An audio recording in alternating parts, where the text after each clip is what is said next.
श्री कृष्ण द्वारा अर्जुन को दिए हुए गीता के उपदेश के कुछ सुंदर तथ्य। महापुरुषों की सेवा में पत्र पुष्प अर्पण करते हैं। वे समर्पण के साथ महापुरुषों की सेवा में द्रव्य लगाते हैं। श्री कृष्ण कहते हैं, भक्ति भाव से पत्र पुष्प फल जल जो कुछ भी मुझे देता है उसे मैं खाता हूँ और उसका परम कल्याण सृजन करने वाला होता हूँ। यह भी यज्ञ है। हर आत्मा की सेवा करना, भूले हुए को आत्मपथ पर लाना द्रव्य यज्ञ है।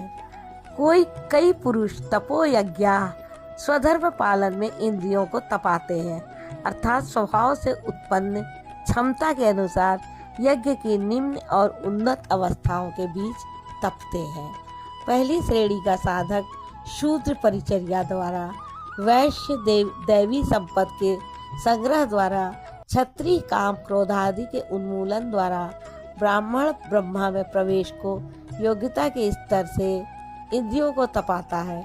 सबको एक जैसा परिश्रम करना पड़ता है। वास्तव में यज्ञ एक ही है। अवस्था के अनुसार ऊंची नीची श्रेणियां गुजरती जाती है। मन सहित इंद्रियों और शरीर को लक्ष्य के अनुरूप तपना ही तप कहलाता है। अनेक पुरुष योग यज्ञ का आचरण करते हैं। प्रकृति में भटकती हुई आत्मा का प्रकृति से परे परमात्मा से मिलन का नाम योग है। प्रकृति में स्थित आत्मा अपने ही शाश्वत रूप परमात्मा में प्रवेश पा जाता है और प्रकृति पुरुष में विलीन हो जाती है। यही अनेक पुरुष इस मिलन में सहायक शम दम इत्यादि नियमों का भली प्रकार आचरण करते हैं। स्वयं का अध्ययन, स्वरूप का अध्ययन करने वाले ज्ञान यज्ञ के कर्ता हैं। अनेक लोग स्वाध्याय करते हैं। स्वयं का अध्ययन जिससे स्वरूप की उपलब्धि होती है, जिसका परिणाम है ज्ञान का अर्थात साक्षात्कार। बहुत से योगी अपान वायु में प्राण वायु को हवन करते हैं और उसी प्रकार प्राण वायु में अपान वायु को हवन करते हैं। अन्य योगी जन प्राण और अपान दोनों की गति रोककर प्राणायाम परायण हो जाते हैं, जिसे श्री कृष्ण प्राण अपान कहते हैं। बाह्य किसी संकल्प का ग्रहण न करना प्राण का हवन है तथा भीतर संकल्पों को न उठने देना अपान का हवन है। प्राण और अपान दोनों की गति सम हो जाती है, पर प्राणों का याम अर्थात निरोध हो जाता है। यही प्राणायाम है। यह मन की विजितावस्था है।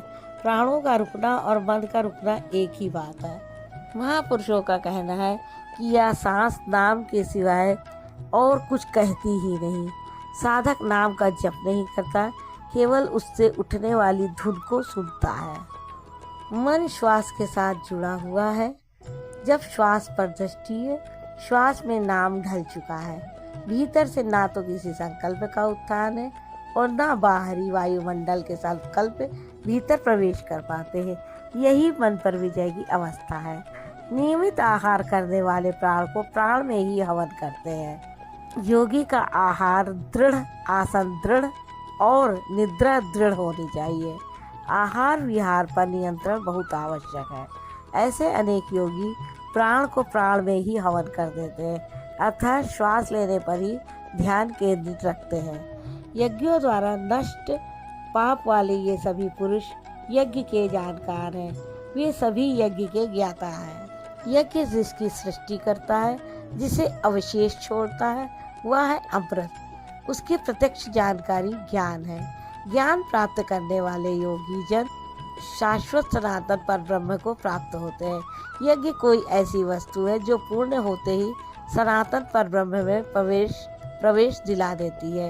यज्ञ ना करे तो यज्ञ रहित पुरुष को पुनः या मनुष्यलोक अर्थात मानव शरीर भी सुलभ नहीं होता।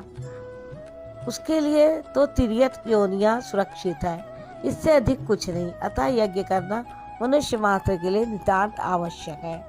बहुत प्रकार के यज्ञ वेद की वाणी में कहे गए हैं, ब्रह्मा के मुख से विस्तारित है। महापुरुषों के शरीर को परब्रह्म धारण कर लेता है। ब्रह्मा से अभिन्न अवस्था वाले उन महात्माओं की बुद्धि मात्र यंत्र होती है। उनके द्वारा वह ब्रह्मा ही बोलता है। उनकी वाणी में इन यज्ञों का विस्तार किया गया है। इन सब यज्ञों को अर्जुन तू कर्म से उत्पन्न हुआ जान। यज्ञ करके जिनका पाप नष्ट हो चुका हो, वही यज्ञ के यथार्थ ज्ञाता है। अर्जुन, तुम संसार बंधन से पूर्णता छूट जाओगे। यहाँ योगेश्वर ने कर्म स्पष्ट कर दिया। वह हरकत कर्म है जिससे उपयुक्त यज्ञ पूर्ण होते हैं। राधे राधे।